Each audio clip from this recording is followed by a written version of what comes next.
दोस्तों नमस्कार, good evening सभी को। स्पेशली ग्रेड थर्ड का जो नया कोर्स हमने जारी किया है और ग्रेड थर्ड का जो नया कोर्स है उसमें शिक्षा मनोविज्ञान को हमने लाइव कोर्स के रूप में दिखाया है। और ग्रेड थर्ड के बच्चों के लिए स्पेशली ये दोबारा से मैं लाइव सेशन कर करके दोबारा से मैं क्लास लेना प्रारंभ कर रहा हूँ। याद रखना, वीक में 2 दिन 3 दिन 4 दिन जैसे मेरे पास समय की उपलब्धता रहेगी उसके अनुसार। बाद में इस क्लास को आप रिकॉर्डेड के रूप में भी देख सकते हैं और रिकॉर्डेड में भी आपको वही फीलिंग आएगी, क्योंकि और नॉर्मली लाइव है, हमारा संवाद के साथ है।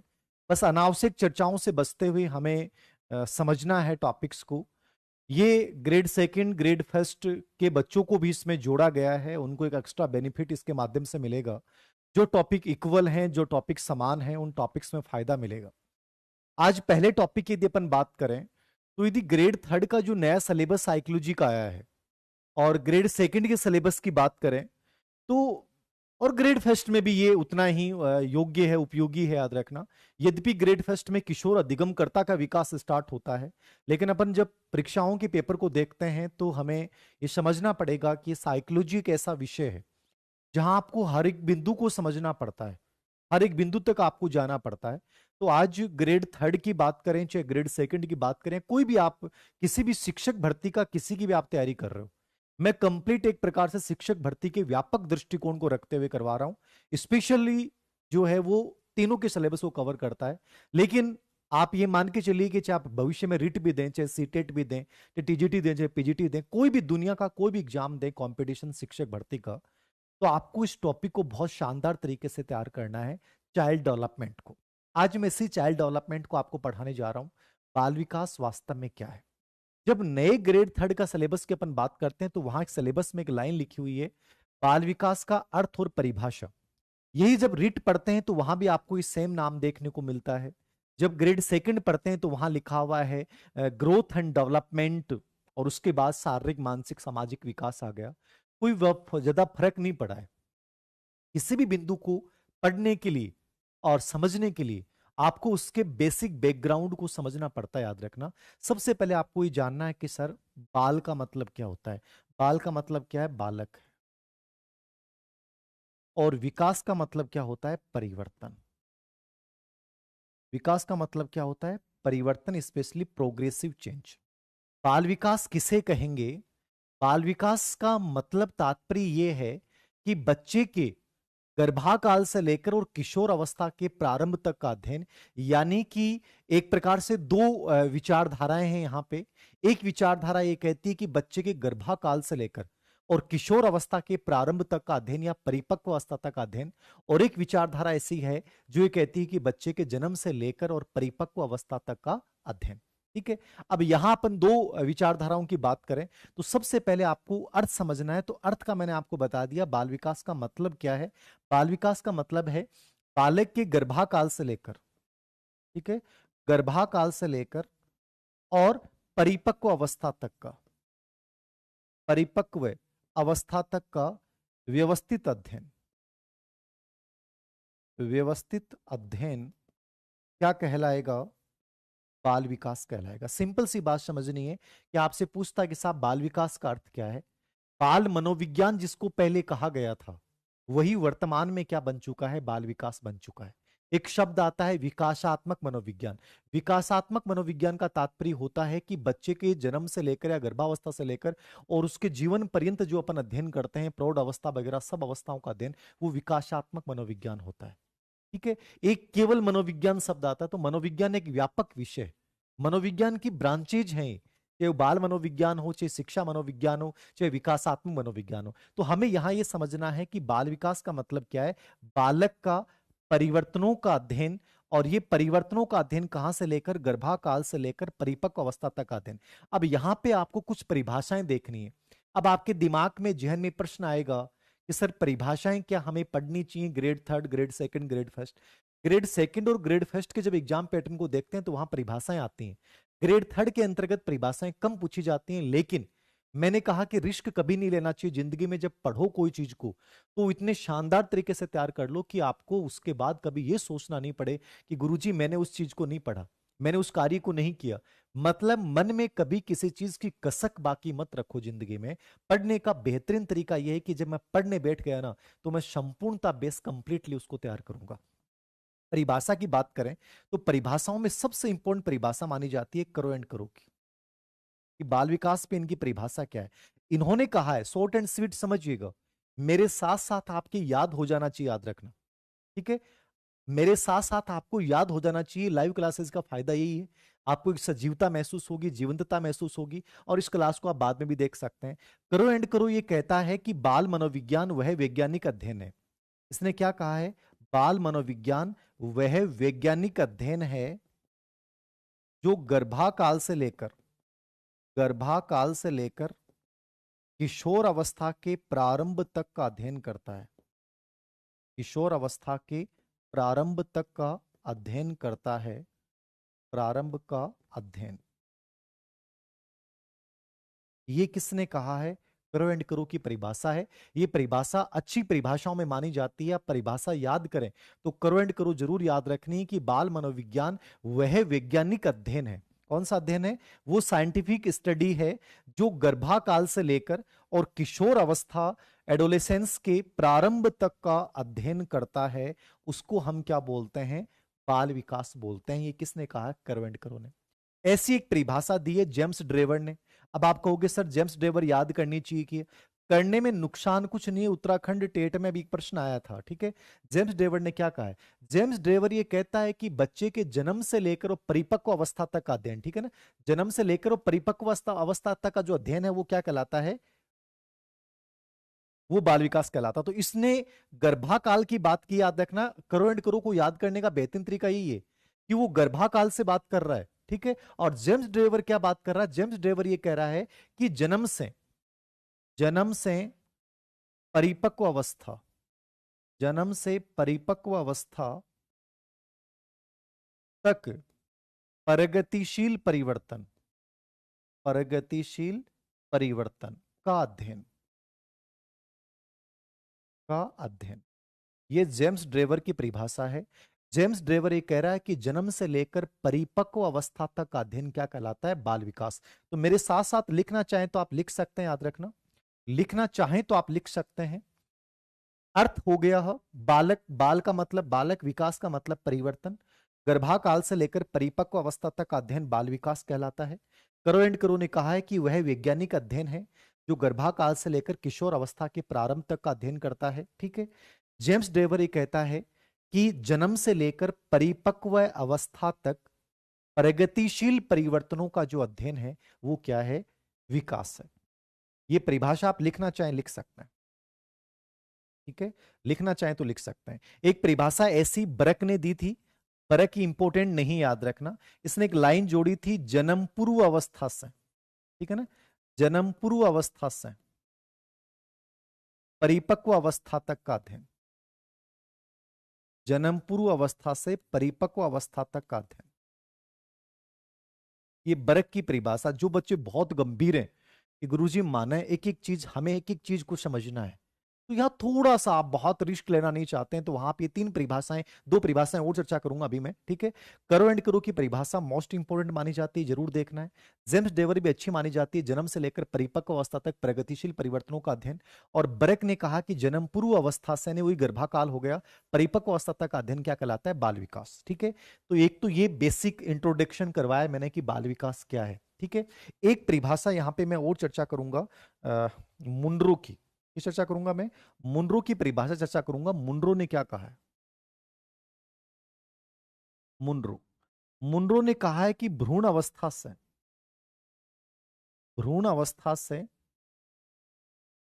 किशोर अवस्था के प्रारंभ तक का अध्ययन, भ्रूण अवस्था से किशोर अवस्था के प्रारंभ तक का अध्ययन, या प्रौढ़ अवस्था नाम लिया है, भ्रूण अवस्था से प्रौढ़ अवस्था तक का अध्ययन। क्योंकि यहां दो चीजें कंफ्यूज कर रही है। प्रौढ़ अवस्था तक का अध्ययन क्या कहलाता है?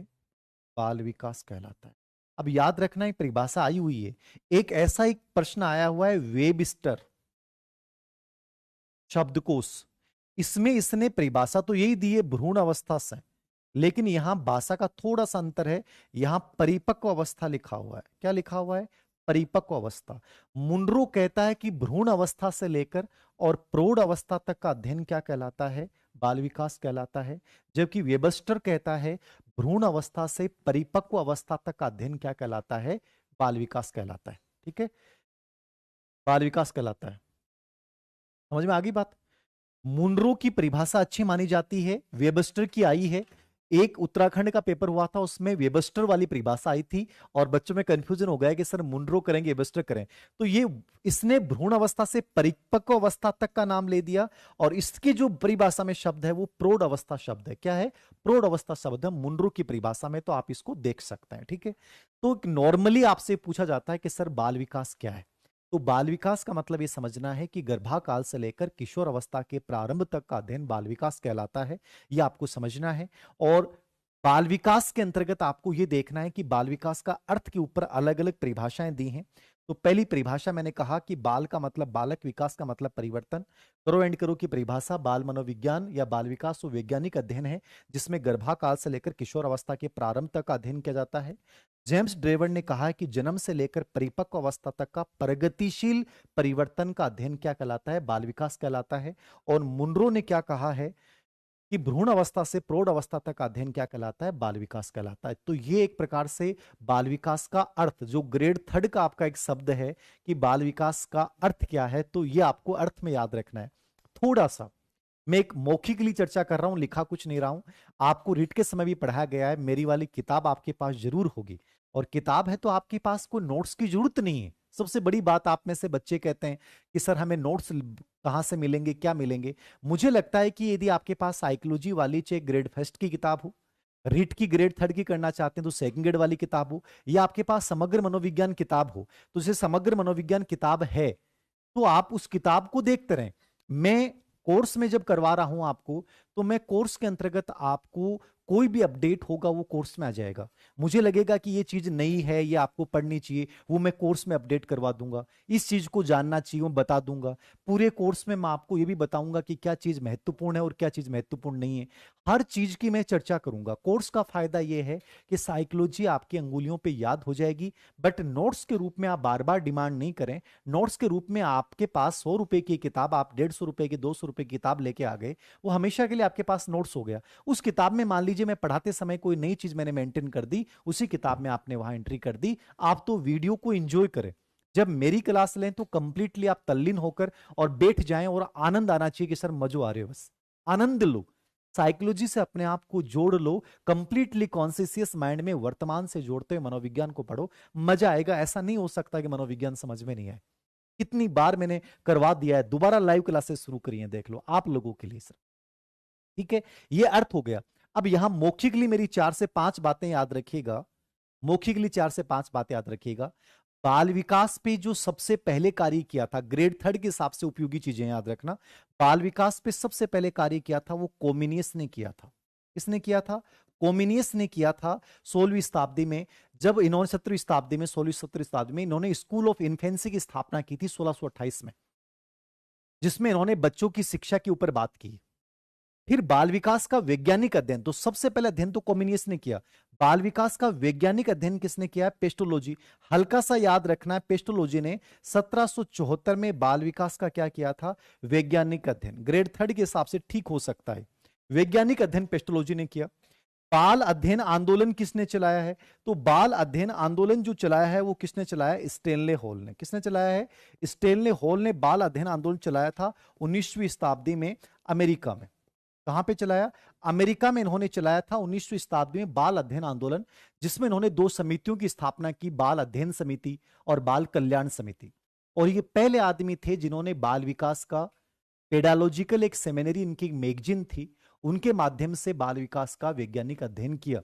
तो वैसे तो वैज्ञानिक अध्ययन पेस्टोलॉजी 1774 खुद के बच्चे पे किया था, लेकिन प्रश्नावली विधि के द्वारा बाल विकास का अध्ययन किसने किया है? स्टेनले हॉल ने किया था। और 19वीं शताब्दी ने 1893 में किया था। इन्होंने 2 समितियों की स्थापना की थी, बाल अध्ययन समिति और बाल कल्याण समिति। भारत में यही काम गीजू भाई बधेका ने किया, ताराबाई मोडेक ने भारत में काम किया। प्रथम बाल सुधार गृह अमेरिका में न्यूयॉर्क में स्थापित किया गया। और प्रथम बाल निर्देशन केंद्र 2013 का जो ग्रेड थर्ड का पेपर हुआ था, वहां एक प्रश्न पूछा गया था, प्रथम बाल निर्देशन केंद्र 1909 में विलियम हीली द्वारा शिकागो में स्थापित किया गया। किसने किया? विलियम हीली द्वारा शिकागो में स्थापित किया गया प्रथम बाल निर्देशन केंद्र 1909 शिकागो। अब ये जो डाटा मैंने बताया है अभी आपको, ये आपको देखना आवश्यक नहीं है, ये मैंने एक्स्ट्रा में पढ़ा है। कोमिनियस ने बाल विकास पे सबसे पहले कार्य किया 1628 में, पेस्टलोजी ने सबसे पहले वैज्ञानिक अध्ययन किया, ऐसे जॉन लॉक और हॉब्स ने सबसे पहले शुरुआत की थी, बट विशेष नहीं है। आंदोलन चलाया स्टेनले हॉल ने 19वीं शताब्दी में अमेरिका में, ठीक है। बाल अध्ययन बाल कल्याण समिति की स्थापना की, पहली प्रश्नावली विधि से इसका अध्ययन किया। विलियम हिली ने 1909 में शिकागो में प्रथम बाल निर्देशन केंद्र स्थापित किया। ये एक बेसिक पृष्ठभूमि की अपन बात करते हैं बाल विकास की, तब आपके दिमाग में आना चाहिए बाल विकास क्या है, जन्म से लेकर या गर्भावस्था से लेकर किशोर अवस्था के प्रारंभ तक का अध्ययन। बाल विकास के अध्ययन की बहुत सारी विधियां हैं, लेकिन मुख्य विधियां दो होती हैं, एक समकालीन अध्ययन विधि और दीर्घकालीन अध्ययन विधि। मैंने कहा इस सिलेबस में कहीं नहीं लिख रखा, मैं चर्चा कर रहा हूं बस नॉर्मली। समकालीन अध्ययन विधि क्रॉस सेक्शनल मेथड, मैं अलग अलग आयु के बच्चे लेकर और एक साथ उनका अध्ययन कर देता हूं, यह समकालीन अध्ययन प्रणाली होती है। और एक होती है दीर्घकालीन अध्ययन प्रणाली लॉन्गिट्यूड, जब मैं बच्चे के जन्म से लेकर लगातार वो बड़ा हो रहा है उसके पूरे विकास क्रम का अध्ययन कर रहा हूं, ये दीर्घकालीन अध्ययन। ये दो प्रमुख विधियां होती हैं बाल विकास को जानने की, लेकिन एग्जाम में प्रश्न नहीं आते हैं कि समकालीन अध्ययन और दीर्घकालीन विधियां दो प्रमुख विधियां होती हैं बाल विकास को जानने की। इसके अलावा क्रमबद्ध चरित्र लेखन विधि भी होती है, निरीक्षण भी होती है, साक्षात्कार भी होती है, व्यक्ति इतिहास भी होती है, समाज मिति, ये बहुत सारी मेथड्स हैं जो अपन पर्सनैलिटी वगैरह में समय पढ़ते हैं। लेकिन एक नॉलेज की बात, जैसे कई बार होता है ना कि सुना हुआ लंबे समय तक याद रहता है, और आप लोग मेरे को जीवंत देख रहे हो, लाइव देख रहे हो अब, तो लाइव क्लासेस का फायदा ही होता है, आपको लगता है कि सर से एकदम ऑफलाइन की तरह पढ़ रहे हैं, तो ये थोड़ा सा एक पॉजिटिवली इसका इफेक्ट होता है। तो ये इसका बेसिक इंट्रोडक्शन था जो आपको देख के जाना है, तो मेरे अकॉर्डिंग चीज समझ में आ गई। गुड इवनिंग सभी को, नमस्कार। ठीक है, लाइव नोटिफिकेशन नहीं आता? आता है लाइव नोटिस, एसएमएस तो आता होगा, निश्चित रूप से जाता होगा। आपकी कोई प्रॉब्लम होगी या तो बैच में नहीं जुड़े हुए होंगे, आप देख लेना। ऑन में ऑफ कर रखा होगा आपने, बाकी मैसेज सबके पास जाता है लाइव नोटिफिकेशन का, ठीक है। और जो प्रश्न पूछे ना वो उसी से रिलेटेड आप प्रश्न पुटअप करें, ज्यादा बेटर है, क्योंकि हम इसमें अनावश्यक चर्चा नहीं करना चाहते। मतलब बच्चों का एक बच्चे की वजह से 10 बच्चों को नुकसान नहीं होना चाहिए, 1000-2000 बच्चों को नुकसान नहीं होना चाहिए। मतलब उनको फील आना चाहिए कि सर लाइव क्लास चल रही है, मजा आ रहा है, बहुत अच्छे से पढ़ा रहे हो, बहुत बढ़िया तरीके से, ठीक है। तो ये पहला इंट्रोडक्शन है इसका, बाल विकास में आपको क्या क्या देखना है। पहली जो यूनिट है शिक्षा मनोविज्ञान वाली, वो रिकॉर्डेड में बहुत बढ़िया तरीके से करवाई हुई है, तो मैं उसको दोबारा नहीं करवाऊंगा, उसकी लाइव मैंने चर्चा कर चुका हूं, तो उसको आराम से पढ़िए। थोड़ा सा थ्योरेटिकल है, उसका test paper grade second grade first में हो चुका है, ग्रेड थर्ड में हो जाएगा, ठीक है। अब देखिए अपन बात करेंगे इसके पहले बिंदु की। बाल विकास का ये तो इंट्रोडक्शन हो गया, अब मैं पहले बिंदु की चर्चा करूंगा जिसमें अपने को दो कॉन्सेप्ट समझने हैं। एक है अभिवृद्धि, ठीक है, अभिवृद्धि ग्रोथ, और एक है विकास। इन दोनों को समझना, यहां से एक प्रश्न आता है सब, ठीक है। ये एक मोस्ट इंपोर्टेंट बिंदु है और यहां से एक प्रश्न आता है, तो आप दोनों ग्रोथ एंड डेवलपमेंट को अच्छे से समझिए, बहुत इंपॉर्टेंट बिंदु है। ग्रोथ क्या है? अब ग्रोथ के स्थान पे एक शब्द और भी यूज किया जा सकता है, प्रगति। और ग्रोथ को आप एक परिपक्वता के संदर्भ में भी ग्रोथ यूज किया जाता है, ठीक है। परिपक्वता के संदर्भ में भी ग्रोथ यूज कर दिया जाता है बहुत बार। मतलब परिपक्वता अभिवृद्धि का ही सर्वोच्च रूप है, तो प्रगति और परिपक्वता ग्रोथ का ही एक प्रकार से रूप है। और डेवलपमेंट विकास, सबसे पहले आपको ये समझना है कि सर ग्रोथ होती क्या है, अर्थ क्या है, मीनिंग क्या है ग्रोथ का। तो अभिवृद्धि का अर्थ समझिए आप। सर क्लास नोट्स के अलावा कुछ लेना सही होगा क्या? अमित जी क्लास नोट्स हैं तो ठीक है, मैंने कहा कि यदि किताब आप लेते हैं तो वो किताब हमेशा आपके पास एक बेटर रहेगी, मेरी राय है आपको पर्सनली, बाकी तो आप जाने क्या लेना पसंद करते हैं क्या नहीं लेना पसंद करते हैं। समझिए ग्रोथ को। ग्रोथ क्या है? देखिए एक प्रकार से अभिवृद्धि को आप यूं समझ लीजिए कि मेरे शरीर में जो मात्रात्मक परिवर्तन हो रहे हैं, आपकी लंबाई बढ़ रही है, आपकी चौड़ाई बढ़ रही है, ठीक है, आपकी जो भी आपके शरीर में मात्रात्मक चेंज जो भी होते हैं वो सब अभिवृद्धि है। मात्रात्मक जो भी परिवर्तन होंगे वो याद रखना सब ग्रोथ कहलाएंगे, याद रखना। और विकास क्या है? शरीर और मन में होने वाला सभी प्रकार का परिवर्तन डेवलपमेंट है। जो भी परिवर्तन शरीर में भी होते हैं, मेरे मन में भी होते हैं, वो सब चेंजेज वो डेवलपमेंट का पार्ट है। अब आपको समझना है अभिवृद्धि विकास का अर्थ। तो अभिवृद्धि का अर्थ में आप क्या लिखोगे? अभिवृद्धि के अर्थ में लिखना है शरीर तथा तथा उसके अवयवों में होने वाला अवयवों में होने वाला मात्रात्मक परिवर्तन, होने वाला कौन सा परिवर्तन? मात्रात्मक परिवर्तन क्या कहलाएगा? अभिवृद्धि कहलाएगा। ये अभिवृद्धि की परिभाषा है। लंबाई चौड़ाई शरीर के अनुपात में जो भी बदलाव आ रहे हैं आपके, स्पेशली वो ग्रोथ है आपकी, जो निर्धारित समय तक चलता है, स्पेशली मात्रात्मक परिवर्तन। ठीक है, अब यहां पे एक परिभाषा आप देख सकते हैं फ्रैंक की, ये परिभाषा अच्छी मानी जाती है। ठीक है ना, कोशिकीय गुणन, गुणन ही अभिवृद्धि है। कोशिकीय गुणन ही क्या है? अभिवृद्धि। याद रखना, कोशिकीय गुणन, कोशिकीय गुणन ही क्या है? अभिवृद्धि है। कोशिकीय गुणन ही क्या है? अभिवृद्धि। यानी कोशिकाओं का सेलुलर मल्टीप्लेक्शन को आप ग्रोथ के रूप में बुलाओगे, याद रखना। तो सेलुलर मल्टीप्लेक्शन ही क्या है? ग्रोथ है। ये किसने कहा? फ्रैंक ने कहा। किसने कहा? फ्रैंक ने। तो यहां अभिवृद्धि का अर्थ मैंने क्लियर किया। अभिवृद्धि क्या है? मेरी लंबाई बढ़ रही है, मेरी चौड़ाई बढ़ रही है, ठीक है, ये सब मेरी ग्रोथ में, मेरे वजन बढ़ रहा है, ये मेरे ग्रोथ है। ठीक है, तो शरीर और उसके अवयवों में होने वाला मात्रात्मक परिवर्तन अभिवृद्धि है। फ्रैंक ने इसकी परिभाषा दी कि कोशिकाओं का गुणन, सेलुलर मल्टीप्लेक्शन ही ग्रोथ है, याद रखना। तो ये इतना देखना है। अब कहोगे सर क्या इसके अर्थ पे प्रश्न पूछा गया? नहीं पूछा गया। फ्रैंक की परिभाषा पूछी गई है? नहीं पूछी गई, लेकिन फिर भी ये इंपॉर्टेंट मानी जाती है। ठीक है, अब आपके दिमाग में सर परिपक्वता, परिपक्वता क्या है? परिपक्वता एक स्वतः चालित और आनुवांशिक गुणों द्वारा निर्धारित चलने वाली प्रक्रिया है जो अपने आप होती है। ठीक है, और जो ये जितनी भी फिनोजेनेटिक क्रियाएं होती हैं, फिनोजेनेटिक समझते हैं, जैसे बच्चा खिसकता है, बच्चा चलता है, लुढ़कता है, खड़ा होता है, ये फिनोजेनेटिक क्रियाएं हैं। और ये फिनोजेनेटिक क्रियाएं परिपक्वता बेस्ड होती हैं। तो परिपक्वता अभिवृद्धि का सर्वोच्च रूप कह सकते हैं आप। मेच्योरिटी क्या है? अभिवृद्धि का सर्वोच्च रूप परिपक्वता है।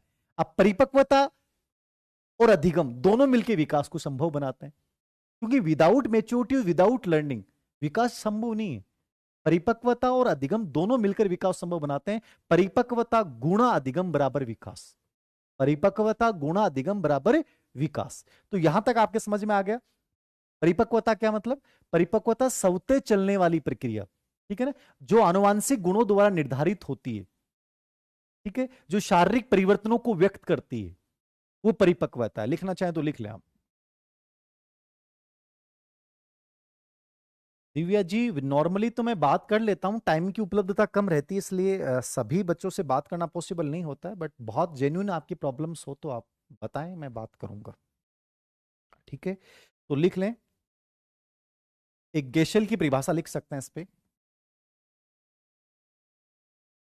गेसेल की परिभाषा लिख लें, परिपक्वता पे गेसेल की परिभाषा लिख लें, मैं बोल रहा हूं आप लिख लें। परिपक्वता बालक में होने वाली शारीरिक प्रक्रिया, या सीधा लिख लें, बालक में होने वाली शारीरिक प्रक्रिया जो स्वतः है, बालक में होने वाली शारीरिक प्रक्रिया, बालक में होने वाली शारीरिक प्रक्रिया जो स्वतः है, वह आनुवांशिक गुणों द्वारा निर्धारित होती है। स्वतः है वह आनुवांशिक गुणों द्वारा निर्धारित होती है, द्वारा निर्धारित होती है, आनुवांशिक गुणों द्वारा निर्धारित होती है। इसको अपन क्या बोलेंगे? परिपक्वता। तो शारीरिक प्रक्रिया है, याद रखना, अपने आप होती है, आनुवांशिक गुणों द्वारा निर्धारित होती है। ठीक है, ये मेच्योरिटी है, गेसेल ने कहा है। और जितनी भी अपनी फेनोजेनेटिक क्रियाएं होती हैं, वो फेनोजेनेटिक जो क्रियाएं हैं, याद रखना, ठीक है, वो फेनोजेनेटिक क्रियाएं जो होती हैं, वो याद रखना किस पे आधारित होती हैं? परिपक्वता पे आधारित होती हैं। फेनोजेनेटिक क्रिया किसको बोलते हैं अपन? फेनोजेनेटिक क्रियाएं वो होती हैं जैसे बच्चा अपने आप खिसकता है, बच्चा खड़ा होता है, चलता है, ये सब फेनोजेनेटिक क्रियाएं होती हैं। तो फेनोजेनेटिक क्रियाओं का संबंध किससे होता है? मेच्योरिटी से होता है। तो ये मैंने अभिवृद्धि का अर्थ समझा है। अब मैं थोड़ा सा विकास पे बात करूंगा। ठीक है, विकास से बात करूंगा मैं। विकास पे आ जाएं, ये अभिवृद्धि का अर्थ हो गया। विकास क्या है? विकास बड़ा इंपॉर्टेंट वर्ड है और विकास पे बहुत प्रश्न पूछे गए। विकास के अर्थ पे बहुत प्रश्न पूछे गए। विकास का अर्थ वैसे होता है परिवर्तन। विकास का अर्थ क्या है? परिवर्तन। अब इसमें बहुत सारी चीजें शामिल हैं। विकास में परिवर्तन भी शामिल है, विकास में अभिवृद्धि भी शामिल है, विकास में आपकी क्षमता, आपकी योग्यता भी शामिल है। ठीक है, विकास में वातावरण के साथ अंतःक्रिया भी शामिल है। मतलब आपसे पूछ ले कि विकास में क्या क्या शामिल है, तो आपके दिमाग में आना चाहिए कि विकास में साहब ये सब चीजें शामिल है। ठीक है। विकास का अर्थ क्या होता है? विकास का नॉर्मली अर्थ होता है परिवर्तन। और कौन से परिवर्तन? कर्मिक और संगत परिवर्तन,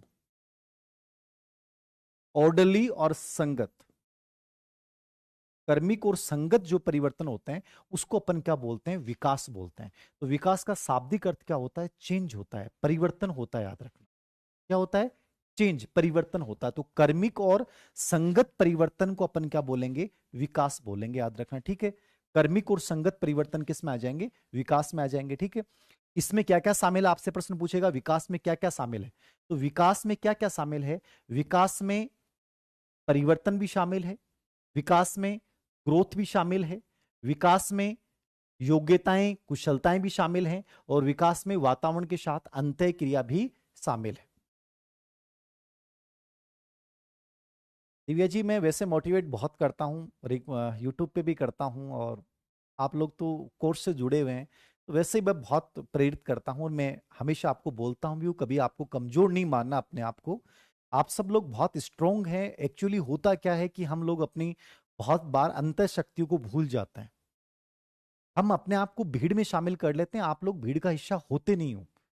और मैं हमेशा इस चीज के लिए बोलता हूं कि तुम्हारे अंदर संभावनाएं बहुत हैं, बस तुम्हें अपने विकास की उस पड़ाव को समझना है कि विकास एक परिवर्तन है, आंतरिक परिवर्तन है। स्पेशली आप में आंतरिक शक्तियां बहुत हैं, और तुम हमेशा बहुत आगे जा सकते हो।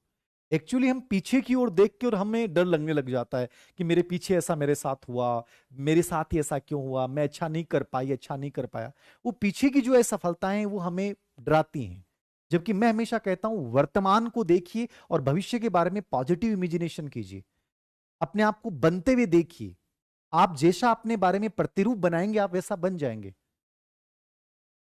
आंतरिक प्रक्रियाओं से बाह्य परिवर्तन शुरू होते हैं। और आंतरिक प्रक्रिया क्या है? कि मैं अपने आप को किस रूप में देखता हूं। अपने आप को हमेशा एक सक्सेसफुल इंसान के रूप में देखिए। आप बहुत जल्दी आपको लगने लग जाएगा कि मेरे अंदर बहुत बड़े व्यापक परिवर्तन हो रहे हैं। क्लास के नोट्स ऑलरेडी डाल रखे हैं। देखिए, क्लास के नोट्स हर बार कोई नहीं बना पाएगा, तो बेटर है कि किताब आपके पास होनी चाहिए। मैं इतना अच्छा करवा रहा हूं आपको, कि बिंदु को समझा रहा हूं, तो फिर क्लास नोट्स की आवश्यकता ही नहीं है। आप साथ साथ लिख सकते हैं, लिखने से और अच्छा आपका टाइम अच्छे से तैयार हो जाएगा, लिखने से और जल्दी याद होता है, एक एक चीज लिख सकते हैं, बाकी ऑलरेडी किताब में। तो विकास शब्द में क्या मतलब है? परिवर्तन, और विकास में ये शामिल है। विकास का मतलब कर्मिक और संगत परिवर्तन इसके अंतर्गत किस में आते हैं? विकास में आते हैं, ये आपको याद रखना है, ठीक है। अब विकास की परिभाषा की मैं बात करूंगा, और विकास की परिभाषा पे सबसे बड़ा काम किया है एलिजाबेथ हरलोक ने। ये महिला मनोवैज्ञानिक है, बाल विकास पे सबसे बड़ा काम है एलिजाबेथ हरलोक का। और हरलोक की जो स्टेटमेंट है, उन्होंने 3 स्टेटमेंट दिए हैं, और तीनों आरपीएससी एग्जाम में आ चुके हैं। तो स्पेशली जो आरपीएससी एग्जाम की तैयारी करते हैं उन बच्चों को जरूर देखना चाहिए। चाहे आप ग्रेड 3 का दिनेश सेवा चयन बोर्ड करो, सभी को ही देखना है, लेकिन आरपीएससी में बहुत बार हुआ है, तो आरपीएससी में बार बार ट्रेंड होता है, याद रखना, ठीक है। तो आरपीएससी में विकास पे क्या परिभाषा है हरलोक की? हरलोक की परिभाषा में याद रखना 3 परिभाषाएं इसने बोली हैं। महिला मनोवैज्ञानिक है, इनकी परिभाषाएं बहुत इंपॉर्टेंट हैं। एक तो परिभाषा इन्होंने कहा कि कर्मिक और सुसंगत परिवर्तनों की उत्तरोत्तर श्रृंखला जो परिपक्वता और अनुभव के परिणाम स्वरूप होती है। तो ये लिख लें, कर्मिक व सुसंगत परिवर्तनों की उत्तरोत्तर श्रृंखला जो परिपक्वता व अनुभव के परिणाम स्वरूप होती है। अनुभव के बहुत अच्छी परिभाषा है, इसको नोट कर लेना, अच्छी परिभाषा है, ये बहुत बार रिपीट हुई। देखिए, मैंने कहा हरलोक की परिभाषा आपको जरूर देखनी है, मैंने कहा ये इंपॉर्टेंट है। हरलोक ने क्या कहा है? कर्मिक और सुसंगत परिवर्तनों की वह श्रृंखला जो परिपक्वता और अनुभव के परिणाम स्वरूप होती है, ये एलिजाबेथ हरलोक ने कहा है। तो ये परिभाषा इंपॉर्टेंट हो गई। क्या हो गई? ये इंपॉर्टेंट हो गई, ठीक है, के परिणाम स्वरूप होती है, ठीक है। तो ये परिभाषा आपको जरूर देखनी है, ठीक है। सेव मिल जाएगी आपको, रिकॉर्डेड के रूप में मिल जाएगी, रिकॉर्डेड के रूप में भी हम इसको डाल देंगे। अभी ये लाइव में भी जाके दोबारा देख सकते हैं, और रिकॉर्डेड के रूप में मिल जाएगी। कर्मिक व सुसंगत परिवर्तन, कर्मिक मतलब ऑर्डरली होता है कि सिर से पैर की ओर हो रहा है, ठीक है। सुसंगत मतलब रिलीवेंट होता है, ऐसा नहीं है कि बिना रिलीवेंट हो जाए, ठीक है। कोहेरेंट बोल सकते हैं सुसंगत को, और इसको ऑर्डरली बोल सकते हैं। वह श्रृंखला जो उत्तरोत्तर, ठीक है ना, यानी निम्न से उच्चतर की ओर जाता है, ठीक है। श्रृंखला जो परिपक्वता व अनुभव के परिणाम स्वरूप होता है। तो ये बहुत अच्छी डेफिनेशन है, इसको याद रखिएगा। हडलोक की परिभाषा। अगली हडलोक की परिभाषा है, दूसरी परिभाषा है हडलोक। विकास व्यक्ति में नवीन योग्यता वह विशेषताओं को प्रकट करता है। अच्छी परिभाषा है, ग्रेड आरपीएस में बहुत बार आई है। विशेषताओं को प्रकट करता है, विशेषताओं को व्यक्त करता है। ठीक है। विकास व्यक्ति में नवीन नई जो विशेषताएं, वक्त मतलब विकास का मतलब परिवर्तन है। विकास जैसे हो रहा है, मान लो आप में मानसिक परिवर्तन हो रहा है, शारीरिक हो रहा है, जो भी परिवर्तन हो रहे हैं, तो वो उसमें नया नया चेंजेज लाएंगे। याद रखना, क्या लाएंगे? नया चेंजेज लाएंगे। तो कोई वो बड़ा इश्यूज नहीं है कि नई विशेषताएं आएंगी। विकास हमेशा परिवर्तन को व्यक्त करता है। ठीक है। तो ये परिभाषा, और एक परिभाषा और है हडलोक की। ये तीनों परिभाषाएं आप देख के जाना। विकास में 4 प्रकार के परिवर्तन है। विकास में कितने प्रकार के परिवर्तन है? 4 प्रकार के परिवर्तन है। आकार में परिवर्तन, आकार में परिवर्तन,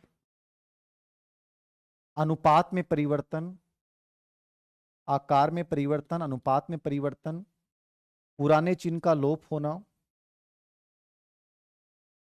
चिन्ह का लोप होना, और नवीन चिन्ह का उदय होना। नवीन चिन्ह का उदय होना, ये 4 परिवर्तनों की बात की है हडलोक ने। आकार में परिवर्तन जो हमारे बाहरी ढांचा है, याद रखना, उसकी बात की जा रही है। यहां ग्रोथ का ही पार्ट है। अनुपात में जैसे अपनी मांसपेशियों का प्रतिशत बढ़ रहा है। ठीक है। तो ये सब जो मस्तिष्क का बाहर प्रतिशत वगैरह, ये सब में जो चेंजेज आ रहे हैं वो सब। पुराने चिन्ह का लोप होना, जैसे हमारे दूध के दांत इस समय नहीं आए। ठीक है। उस समय बाल्यावस्था में लुप्त हो जाते हैं, फिर स्थायी दांत आते हैं, तो पुरानी चीजें लुप्त होती जाती हैं। और नवीन चिन्ह का उदय, जैसे अक्ल वाली प्रज्ञा दंत विजडम टीथ आ गए, तो ये नई चीजें आ रही हैं, पुरानी चीजें लुप्त हो रही हैं। ये 4 प्रकार के परिवर्तन चर्चा किसने की है? हडलोक ने की। किसने की है? हडलोक ने। तो ये याद रखिएगा, हडलोक ने 4 प्रकार के परिवर्तन बताए। अब देखिए, दोनों का अर्थ मैंने आपको समझा दिया कि अभिवृद्धि क्या है, विकास क्या है। अब इनके अंतर्गत आपको डिफरेंस पता होना चाहिए कि अभिवृद्धि विकास में क्या है। तो फुर्ती के साथ डिफरेंस कर लेंगे, उसके बाद आज की क्लास का अपना जो बिंदु है वो खत्म हो जाएगा। तो एक तरफ अभिवृद्धि, आप अर्थ बताते हैं, आपके समझ में आ जाना चाहिए कि सर अभिवृद्धि ग्रोथ क्या है और विकास क्या है। अब फटाफट इसका आंसर बता देंगे जल्दी से। ये बड़ा इंपॉर्टेंट बिंदु, यहां से एक प्रश्न आएगा, अभिवृद्धि क्या और विकास क्या है। तो अभिवृद्धि में पहला अंतर क्या हो गया? ये मात्रात्मक होती है। क्या होती है? मात्रात्मक होती है, क्वांटिटिव है। लंबाई, चौड़ाई, वजन को अपन माप सकते हैं। जबकि विकास क्या होता है? परिमाणात्मक और गुणात्मक। परिमाणात्मक मतलब मात्रात्मक प्लस गुणात्मक। आपसे पूछेगा अभिवृद्धि क्या है, तो परिमाणात्मक है। जबकि विकास, अभिवृद्धि किसका पार्ट है? विकास का पार्ट है। इसलिए विकास हमेशा परिमाणात्मक भी होगा और गुणात्मक भी होगा। अभिवृद्धि परिमाणात्मक, मात्रात्मक है, जबकि विकास परिमाणात्मक और गुणात्मक दोनों होगा। याद रखना। ठीक है। तो पहला डिफरेंस हो गया, इंपॉर्टेंट है। दूसरा, अभिवृद्धि जो है वो निर्धारित शारीरिक परिवर्तन को व्यक्त करती है। किसको व्यक्त करती है? शारीरिक परिवर्तन। केवल फिजिकल जो चेंज है वो अभिवृद्धि में आएंगे। याद रखना, सभी चेंजेस नहीं आएंगे। जबकि विकास में सभी प्रकार के परिवर्तन आ गए, शारीरिक, मानसिक, सामाजिक, सब परिवर्तन, जितने भी परिवर्तन हैं वो सब किस में शामिल हैं? विकास में। तो अभिवृद्धि शब्द का प्रयोग अपन किसके लिए करेंगे? तो आपको आंसर करना है केवल फिजिकल चेंज के लिए होगा।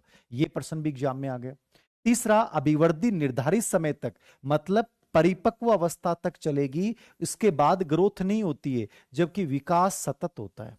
विकास क्या होता है? सतत होता है, लगातार चलता रहता है। ये 3 ऐसे मेजर डिफरेंस हैं जो बार बार एग्जाम में पुटअप किए जाते हैं।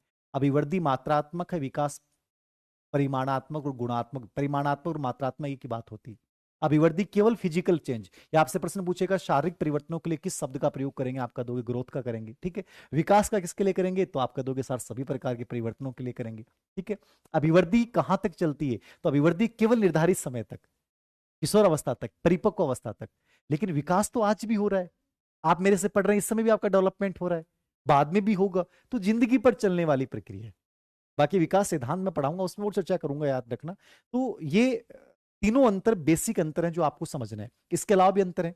अभिवृद्धि जो होती है वो संरचनात्मक परिवर्तन को व्यक्त करती है, केवल संरचनात्मक, यानी ये संरचनात्मक है, ढांचा, स्ट्रक्चर।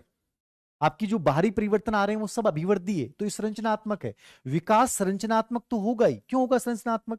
क्योंकि अभिवृद्धि किसका पार्ट है? विकास का पार्ट है, इसलिए संरचनात्मक भी है। लेकिन ये कार्य कुशल भी, यानी कार्य से भी इसका संबंध है, कार्य कुशलता से भी इसका संबंध है। तो इसमें कार्य कुशलता और संरचनात्मक दोनों चीजें शामिल हो जाएंगी, जबकि अभिवृद्धि में केवल स्ट्रक्चरल चेंजेस जो हैं, बाह्य जो परिवर्तन है, आपके फिजिकल जो परिवर्तन है, उनके लिए संरचनात्मक शब्द यूज किया है। क्या अभिवृद्धि इंटीग्रेटेड होती है, एकीकृत होती है? इंटीग्रेटेड का मतलब क्या है? इंटीग्रेटेड किसको बोलेंगे? एकीकृत। एलिजाबेथ हरलोक ने कहा कि विकास एकीकृत होता है, इंटीग्रेटेड होता है। एकीकृत होता है मतलब क्या हो गया? कि विकास सभी पहलुओं को साथ लेके चलता है। आपका एक विकास अच्छा होगा, दूसरा विकास भी अच्छा होगा, एक दूसरे को प्रभावित करता है।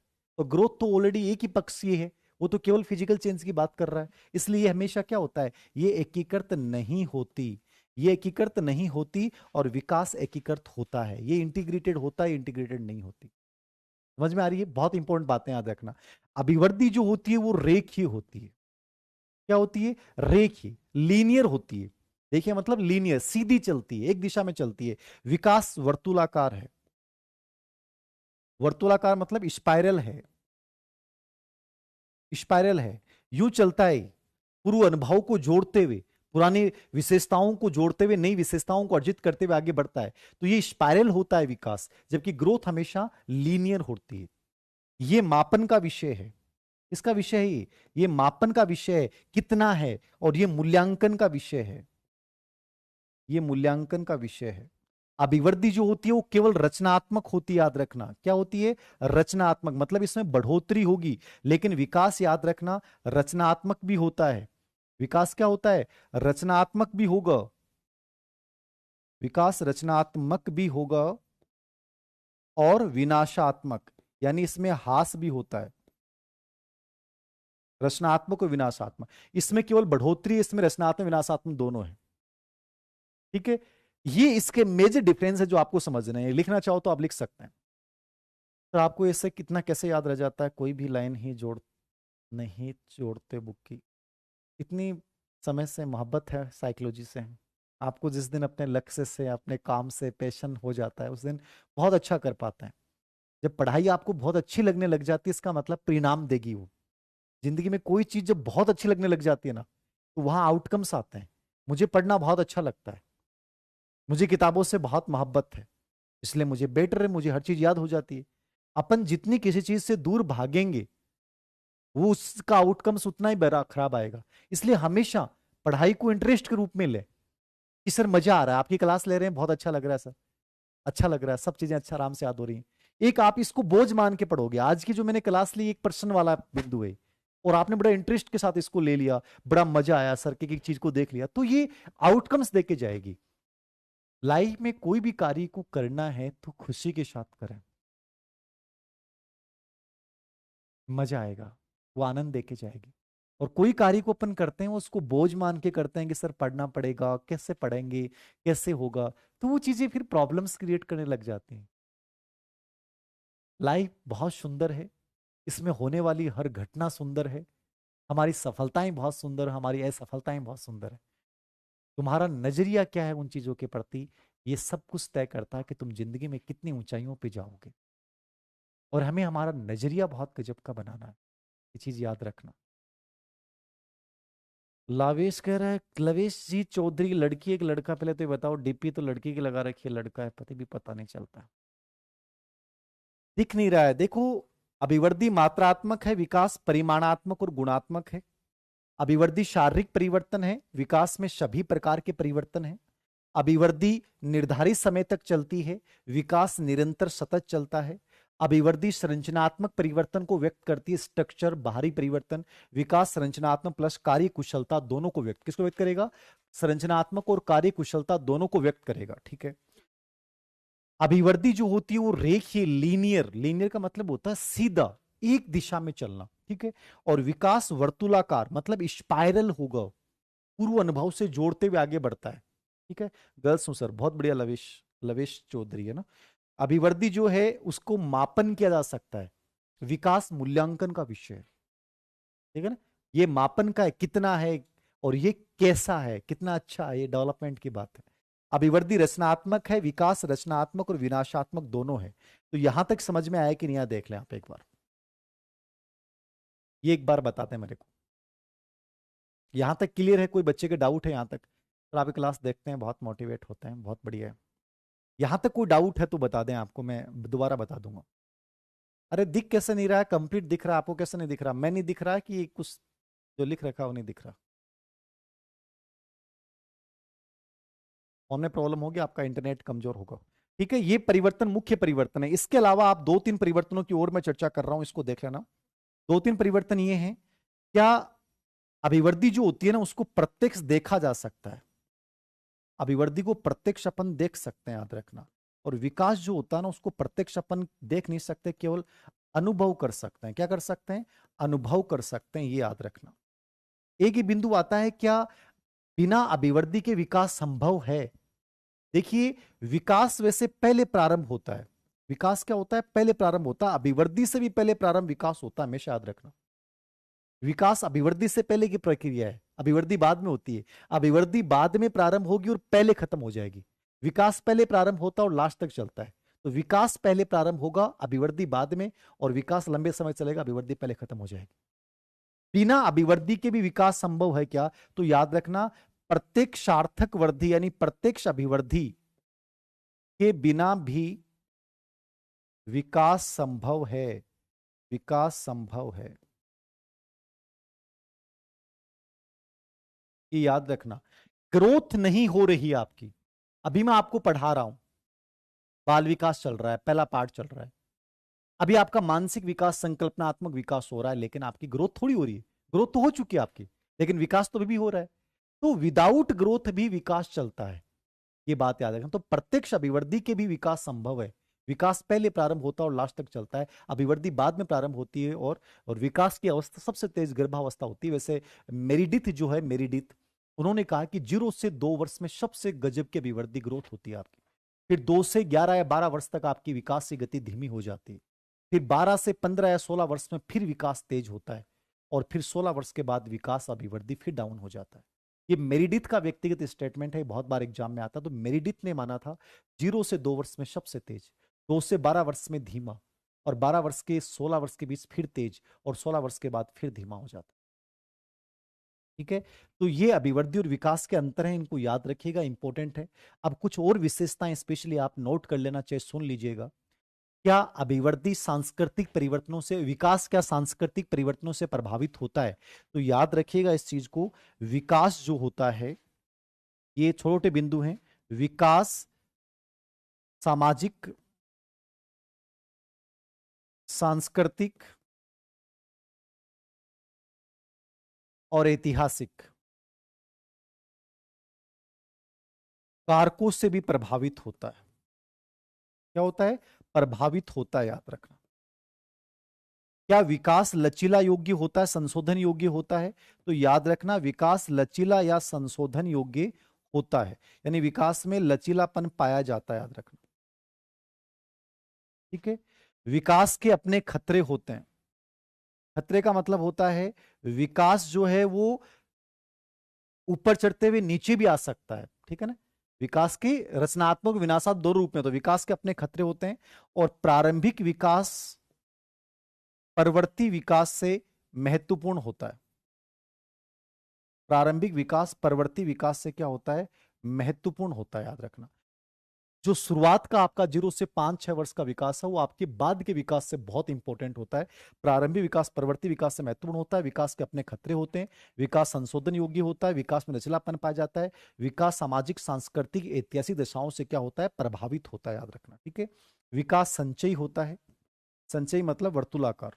विकास एकीकृत होता है, इसकी अपनी चर्चा कर ली है, इसको देख लीजिएगा। ठीक है, ये विकास के कुछ विशिष्ट तथ्य हैं जिनको आपको देखना है। विकास संचयी, एकीकरण, संशोधन, लचीला योग्य, सामाजिक सांस्कृतिक दशाओं से प्रभावित होता है। विकास में प्रारंभिक विकास बहुत महत्वपूर्ण होता है, और विकास के अपने खतरे होते हैं। विकास में रचनात्मक और हास दोनों शामिल हैं, यानी विनाशात्मक परिवर्तन दोनों शामिल हैं। और विकास मात्रात्मक और गुणात्मक दोनों होता है। तो ये कंप्लीटली विकास और अभिवृद्धि, ये बिंदु अपना कंप्लीट हो गया है। यानी ग्रेड सेकंड के अकॉर्डिंग भी ये पार्ट में है, ग्रेड थर्ड के अकॉर्डिंग भी है, और ग्रेड फर्स्ट में भी है। तीनों के सिलेबस सिलेबस में है। किसी भी शिक्षक भर्ती में अपन देखते हैं तो ये पहला पार्ट यही होता है जिसको आपको तैयार करना है। ये मैंने कंप्लीटली आपको समझा दिया है। और अगली जब क्लास होगी, संभवतः कल कोशिश करूंगा कि वीक में 3 या 4 दिन क्लास लूँ, तो कल जो अपन क्लास लेंगे उसमें अपन विकास के सिद्धांत है जो है उनकी चर्चा करेंगे, फिर वंशानुक्रम, वातावरण, भूमिका समझेंगे। और इस बार सबसे बड़ी बात है कि ग्रेड 3 के सिलेबस में विकास के सिद्धांत ही दे रखे हैं, आगे कुछ नहीं दे रखा कि भैया आपको शारीरिक शिशु बाल अवस्था किशोर अवस्था पढ़नी नहीं पढ़नी, स्पष्ट है। तो अब वो आपके ऊपर डिपेंड करेगा, शिशु बाल अवस्था किशोर अवस्था जो इंपॉर्टेंट पार्ट होगा मैं उसके अकॉर्डिंग करवा दूंगा, ठीक है। तो थैंक यू वेरी मच। आप इसको बाद में रिकॉर्डेड के रूप में भी देख सकते हैं, सेव हो जाएगा। Thank you.